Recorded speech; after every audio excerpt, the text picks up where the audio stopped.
Mitikai Ores, and here I am in the same shirt. What do you think about that? I thought that I was going to go off here about a conversation that I anticipated was going to go very southward very quickly, and it didn't. With somebody on Instagram, and the conversation was about quote racism in the medical field. Now let's get this term set right away. For those of you who don't know it, I don't believe in racism. For those of you who do know it, I repeat myself. I don't believe in racism. Bigotry, yes. Discrimination, yes. Hatred, yes. But I'm not going to call it racism because race, that word race, was coined by a slaver, writing in his diary as he was journal, right? Making the passage, the trip, the harrowing trip from Africa back to America, back during the colonial period, with a hole filled with native Africans. Many of them were destined to die on the voyage, and when those who survived would be sold into slavery. So in his journal, he wrote of race to justify, and he went through the Bible to talk about, dark-skinned, and I could make the biblical reference. I forget what they are. I'm not going to go through it, but a number of folks back in the day, white folks back in the day, made some sort of half-assed, quarter-assed, 100th, 1,000th-assed correlation between what was written and between the bigotry of the folks that wrote that in the Bible, in the Old Testament, the Hebrew Scripture, to what they were doing. So in other words, using the word race is justifying, it's coming. Using the word race is justifying racism, justifying bigotry. So I want nothing to do with it. The guy who wrote this was talking about the bigotry, or what he called racism, in the medical profession.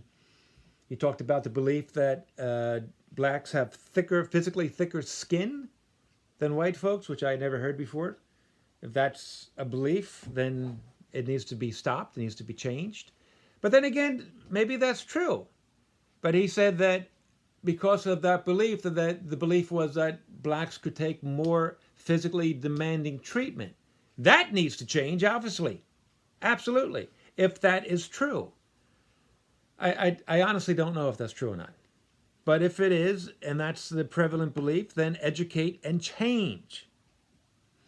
He also pointed out there's a lot of complications for black women in pregnancy. But I pointed out that, just dividing by black and white, that's way too narrow a field.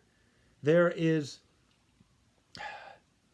poor folks from any culture, any ethnicity, are going to have a harder time of it than middle class and rich folks. Not because of the treatment they get from the doctors, but just because of what they're surrounded by.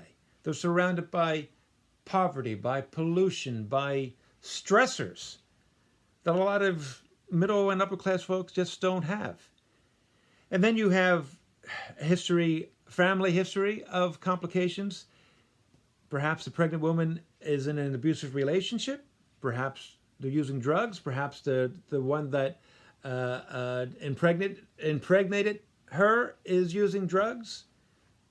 There's history of depression, history of anxiety, so many issues. So instead of saying that all of your problems are due to, quote, racism, all of your problems are due to bigotry, what we owe ourselves, and by ourselves I mean all of humanity, what we owe ourselves is to actually explore and find out the reasons, and find out if any misconceptions are out there, and educate and change.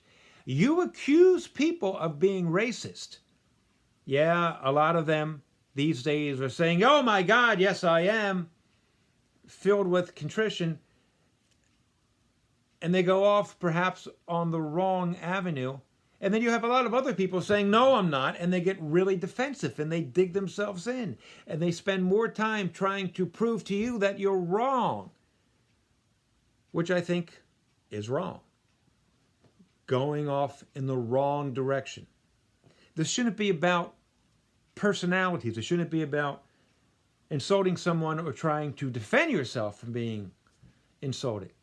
It's about finding a solution, putting aside the offenses and alleged offenses and finding a solution and moving forward together. And the conversation I'm having with this person on Instagram is uplifting. And I am very moved and optimistic, hopeful, empowered by it. As I hope that the few of you who watch these videos are empowered as well. I move on. Peace, 4 fingers.